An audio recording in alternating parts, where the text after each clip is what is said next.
So hello everyone, welcome to Edutap. So guys, आज की इस वीडियो में हम डिस्कस करेंगे कि आप एपीएफसी के लिए करंट अफेयर्स को किस तरह प्रिपेयर कर सकते हैं फॉर योर एग्जामिनेशन। अगर मैं बात करता हूं करंट अफेयर्स की एपीएफसी में कितनी वेटेज है, तो out of the topics that have been defined in your syllabus एक इंपॉर्टेंट टॉपिक है जिसका नाम है current events of national and international importance. इसके अलावा अगर मैं आपको बोलूं, करंट अफेयर सिर्फ करंट इवेंट्स तक ही सीमित नहीं है, they are also beneficial for preparing schemes. और सोशल सिक्योरिटी में स्कीम्स जो है वो बहुत ही मेजर कंपोनेंट है। इसका मतलब करंट अफेयर्स आपको सिर्फ करंट इवेंट्स के लिए नहीं, स्कीम्स में भी आपकी उतनी ही हेल्प करेगा। और current affairs can also guide you in preparing the static topics also. कुछ चीजें आपको ऐसी हैं जो आप स्टैटिक पार्ट भी करंट अफेयर्स से भी प्रिपेयर कर सकते हैं। तो आज की इस वीडियो में हम फुल स्ट्रेटेजी डिस्कस करेंगे कि किस तरह आप करंट अफेयर्स को अप्रोच कर सकते हो for your APFC examination. But before that guys, मैं आपको थोड़ा सा हिंट देना चाहता हूं of this comprehensive guidebook that we have prepared for you, जिसमें आपको ईपीएफसी के अलावा ईपीएफओ की सारी इंफॉर्मेशन मिलेगी। पहले चैप्टर में आपको यहाँ पे ईपीएफओ की सारी इंफॉर्मेशन, की ईपीएफओ में क्या क्या चीजें होती हैं, किस तरह की आपको पोस्टिंग जो है वो ईपीएफओ के अंदर मिलती है, वो सब आपको यहाँ पे बताया गया है। यानी कि हिरार्की ईपीएफओ में क्या है, ये यहाँ पे डिफाइंड है। इसके अलावा गाइस, यहाँ पे आपको ईपीएफसी का सिलेबस, रिक्रूटमेंट साइकिल कैसे होगा, और आपको प्रीवियस ईयर पेपर्स 2002, 2004, 2012 और 2015 के सवाल भी आपको यहाँ पे मिलेंगे। और ये गाइड बुक आपको इसके लिए सिर्फ एक ही चीज करनी पड़ेगी, एक लिंक दिया हुआ है इस वीडियो के नीचे, आप उस लिंक को क्लिक कीजिए and this guide book is yours. और सबसे इंपॉर्टेंट बात, ये गाइड बुक आपके लिए एब्सोल्युटली फ्री है। अब बात करते हैं करंट अफेयर्स की। तो जिस तरह मैं आपसे डिस्कस कर रहा था कि करंट अफेयर्स को अगर हम सेग्रीगेट करें एपीएफसी एग्जामिनेशन के लिए, तो हम डिस्कस कर सकते हैं करंट इवेंट्स और आपकी सोशल सिक्योरिटी स्कीम्स। तो अगर आप एग्जाम देख रहे हैं करंट इवेंट्स में, तो देखिए 2002 में आपको 21 सवाल देखने को मिले, 2004 में 17, 2012 में 11, 2015 में 9 सवाल। अब आप देखोगे कि इस हिसाब से हम सोचें करंट अफेयर्स की वेटेज एपीएफसी में बहुत ही ज्यादा कम है। ऑन द अदर हैंड अगर हम बात करें स्कीम्स की, तो देखिए 2002 में कोई भी सवाल स्कीम से नहीं आया, 2004 में एक सवाल आया, लेटेस्ट एग्जाम की मैं बात करूं 2012 और 15 तो 6 सवाल है। इसका मतलब जो करंट अफेयर्स के क्वेश्चंस यहां पे कम हुए करंट इवेंट्स में, उसको कॉम्प्रिहेंसिवली यहां पे कवर किया गया था in the form of schemes. तो ऑन एन एवरेज आपके 10 से 15 सवाल डायरेक्टली जो है वो करंट अफेयर से ही देखे जाते हैं। तो गाइस, जब हमने आपके सारे एग्जाम्स, सारे पेपर्स एनालाइज किए, तो इस बेस पे हमने आपके लिए कुछ डायमेंशन सिलेक्ट किए जिसको जब भी आप करंट अफेयर्स पढ़ सकते हैं, तो आप इन डायमेंशन पे स्पेशल फोकस रखिए। If I talk about the dimensions here, तो देखिए आपको कोई भी गवर्नमेंट स्कीम, तो गवर्नमेंट स्कीम जैसे मैंने आपको बोला सोशल सिक्योरिटी स्कीम्स के लिए बहुत ही इंपॉर्टेंट रोल प्ले करती हैं, तो आपको गवर्नमेंट स्कीम्स पढ़नी है। स्पेशल फोकस रखिए on the sectors like retirement, employment, health, agriculture और सोशल जस्टिस के ऊपर जो स्कीम्स हैं उस पे आप ज्यादा फोकस रख सकते हैं in terms of government schemes. फिर आती हैं आपकी reports of national and international organisations, जो कि करंट इवेंट्स में आपको national as well as international importance की बात की गई है, तो आपको रिपोर्ट्स भी दोनों ही पढ़नी है। National organisations like NITI Aayog की, मिनिस्ट्री की रिपोर्ट्स वो पढ़नी है। इसके साथ साथ आपको इंटरनेशनल ऑर्गेनाइजेशंस यानी कि WHO, यूनिसेफ, वाइपो, अगर इनकी रिपोर्ट्स है तो वो भी आपको रीड करनी है। देन इस फर्स्ट न्यूज, तो ये एक बहुत ही यूनिक सा कंसेप्ट है, क्योंकि जब आप जनरली करंट अफेयर्स पढ़ते हो तो आप सोचते हो हिस्ट्री, इन न्यूज, पॉलिटी आप पढ़ोगे, पर एक बहुत ही इंपॉर्टेंट चीज देखने को देखी गई है कि अगर कोई चीज पहली बार हुई है न्यूज में, वो देखी गई है, तो बहुत ही ज्यादा चांस हो जाते हैं उस पर सवाल आने की। तो हो सकता है इस पे डायरेक्ट आपको करंट अफेयर्स पे सवाल आए, और हो सकता है कि आपको करंट की जगह स्टैटिक में ही सवाल मिल जाए, बट उसका जो बैकग्राउंड है वो कहां से निकलेगा, फर्स्ट न्यूज से। तो इसके बाद अगर मैं बोलूं तो आपको पढ़नी है साइंस एंड टेक की news, summits and conferences, bills, acts and agreements, government initiatives, ठीक है जी, जो गवर्नमेंट के प्रोग्राम्स आते हैं वो आप वहां से पढ़ेंगे, गवर्नमेंट इनिशिएटिव्स। फिर आता है डिफेंस, एनवायरमेंट, स्पोर्ट्स की news, awards, days in news, ठीक है। डेज में आपको इंपॉर्टेंट डेज याद रखने हैं जो भी न्यूज में चल रहे हैं। पर्सन इन न्यूज और अपॉइंटमेंट्स। अब आप काफी लोग बच्चों को डाउट होगा कि अगर कोई कमेटी है तो हम उसको वहां पे कैसे पढ़ें, बिकॉज यहां पे आपने कहीं पे भी कमेटी इन न्यूज नहीं लिखा, तो भाई उसको हमने कॉम्प्रिहेंड किया पर्सन इन न्यूज में। अगर आप पर्सन इन न्यूज को पढ़ रहे हो, तो अगर कोई पर्सन न्यूज में है और उनके ही रिगार्डिंग कोई कमेटी है, तो आपका फोकस है कि आपको उनके साथ साथ उस कमेटी के बारे में भी पढ़ना है, ठीक है जी। फिर आ जाता है आपका आर्ट एंड कल्चर यानी कि fairs and festival, places in news, books and authors as well as the, इसके अलावा miscellaneous topic. So this is how these are the 18 dimension जिसको आप फॉलो कर सकते हैं जब भी आप करंट इवेंट्स को, करंट न्यूज़पेपर में जब आप करंट अफेयर्स को पढ़ना चाहते हो, तो ये डायमेंशंस पे आपको मेन फोकस रखना है। अब इस डायमेंशंस को कवर करने के लिए आप कौन से सोर्सेज को फॉलो कर सकते हैं, लेट्स डिस्कस दैट।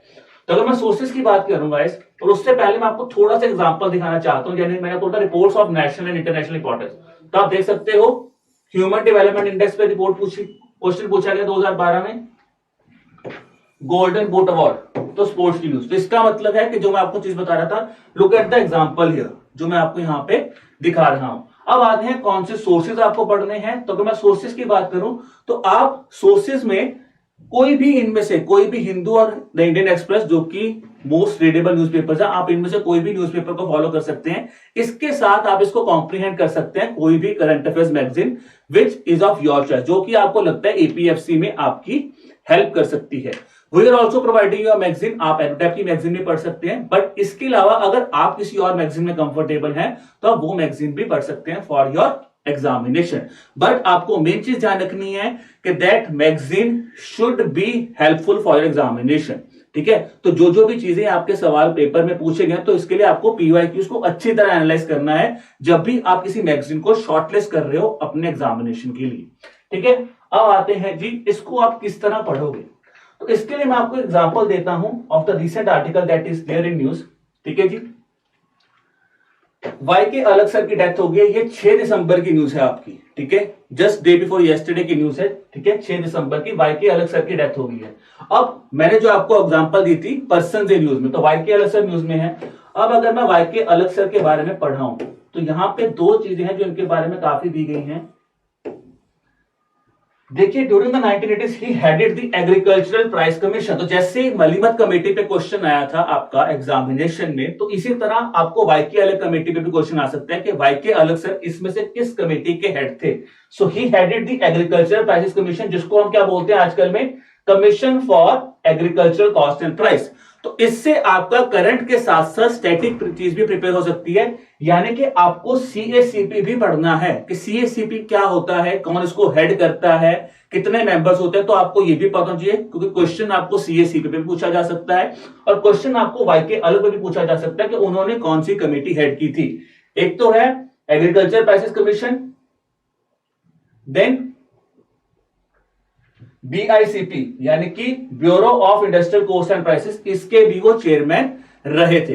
तो this is how you could comprehend the thing कि आपको करंट के साथ साथ आप अपना स्टैटिक भी प्रिपेयर कर सकते हैं, बिकॉज सीआईसीपी एक स्टैटिक टॉपिक है, वो भी आपको पेपर में पूछा जा सकता है इन योर एग्जामिनेशन। ठीक है, तो इस तरह से आपको फोकस करना है। He said a planning commission task force in 1979, तो प्लानिंग कमीशन जो कि अब नीति आयोग बन चुका है, तो आप इसी तरह से अपने स्टैटिक टॉपिक्स भी रिवाइज कर सकते हैं from the current affairs itself. तो ये चीज है कि आपको ये न्यूज में सारा कुछ नहीं पढ़ना है कि वो कहां पे बॉर्न हुए थे, कहां पे पढ़े हैं, वो चीज हमारे पेपर के लिए रेलिवेंट बिल्कुल ही नहीं है, वो तुम्हें छोड़ देनी है।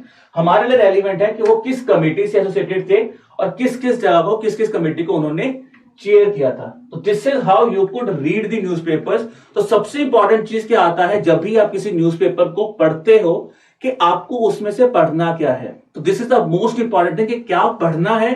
तो यही मैंने आपको बताया है इस आर्टिकल के थ्रू कि आप किस किस तरह से न्यूज को अप्रोच कर सकते हो फॉर योर एग्जामिनेशन।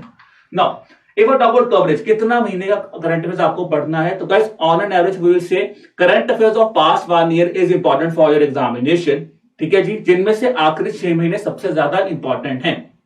अब आप कितना टाइम डिवोट कीजिए करंट अफेयर्स को, तो आई विल से, जैसे मैंने आपको स्टार्टिंग में भी बोला था कि आप न्यूज़पेपर के साथ अपनी मैगजीन्स को कॉम्प्लीमेंट कीजिए। तो आप आधा घंटा डेली 30 मिनट्स आप न्यूज़पेपर रीडिंग में दीजिए, जहां पे आप कोई भी इंपॉर्टेंट टॉपिक्स जो न्यूज में है उनको आप गो थ्रू कीजिए, प्लस आप उसके साथ साथ 1.5 आवर्स डेली दीजिए फॉर योर मैगजीन जिसको भी आप फॉलो कर रहे हो। तो this is how you could approach your current affairs. अब अगर इसमें इस लेक्चर को कंक्लूड करूं तो आपके लिए क्या क्या चीजें इंपॉर्टेंट हैं, but before that also I just wanted to give you a brief about this thing also, जो मैं आपसे डिस्कस कर रहा था। जैसे मलीमत कमेटी मैंने आपको पूछा था, क्वेश्चन न्यूज आया था मलीमत कमेटी पे 2015 में। ठीक है, तो देखिए जस्टिस वीएस मलीमत डेथ, तो इन्हीं में मलीमत सर जब उनकी डेथ हुई थी तो मलीमत सर के ऊपर क्वेश्चन आया था कि मलीमत कमेटी जो है वो किससे एसोसिएट करती है। इसी तरह अगर मैं बात करूं ऑन डीएनए फिंगरप्रिंटिंग, जो कि एक स्टैटिक क्वेश्चन था। तो डीएनए फिंगरप्रिंटिंग की अगर मैं आपसे बात करूं तो DNA fingerprinting question was asked in 2015 examination. तो डीएनए प्रोफाइलिंग बिल न्यूज में था और वहीं से there was a news that was talking about the DNA fingerprinting which is a forensic science method to identify a person using the unique signature found in हर DNA. तो ये यहां से आपको उस चीज के बारे में क्वेश्चन जो आपको सॉल्व हो सकता है। तो अब जैसे मैं आपके साथ पूछ रहा था कि किस तरह आप इसको कंक्लूड कर सकते हो, और that guys I will say, जब भी मैंने आपको दो चीज अगर मैं आपको बोलूं, जो पहला पॉइंट मैं आपको बार बार बोल रहा हूं कि अगर आप किसी न्यूज़पेपर को फॉलो कर रहे हो या आप किसी चीज को पढ़ रहे हो तो उसका सबसे इंपॉर्टेंट पॉइंट क्या है, you have to analyse the PYQs. और पीवाईक्यूज आपको इस गाइड बुक में मिल जाएंगे, जिसका लिंक मैंने आपको बोला था इस डिस्क्रिप्शन बिलो में दिया हुआ है। आप इस गाइड बुक को डाउनलोड कीजिए और आपको प्रीवियस ईयर क्वेश्चन जो है वो आपको मिल जाएंगे। ठीक है, तो आप उन पीवाईक्यूज को एनालाइज कीजिए और उसके बेस पे आप अपने करंट अफेयर्स जो हैं उनको पढ़ना स्टार्ट कीजिए, which will really help you. Dimensions में मैंने आपको बताई हैं, तो आप उस तरह से डायमेंशंस को भी फॉलो कर सकते हैं। देन आता है आपको आर्टिकल्स वही पढ़ने जो कि आपके एग्जामिनेशन से रिलेटेड है। इंफॉर्मेशन मैंने आपको अभी वाईके अलग कमेटी वाली जो न्यूज है उसमें मैंने आपको बताया कि वाईके अलग से डेथ हुए तो क्या क्या चीज हमारे एग्जाम के लिए रेलिवेंट है जो हमें पढ़नी है। That is the thing that you have to read there. फिर आता है गाइस, जब भी आप कोई नोट्स बना रहे हो, और नोट्स आपको हमेशा क्रिस्प बनाने हैं। क्रिस्प का मतलब जैसे वाईके अलग सर के साथ 2 कमेटीज थी, मैंने आपको बताया, तो वो आपको याद रखिए, प्लस जो स्टैटिक कंपोनेंट आपको याद रखने हैं, फटाफट में आप उसको भी रिवाइज कीजिए फॉर योर एग्जामिनेशन।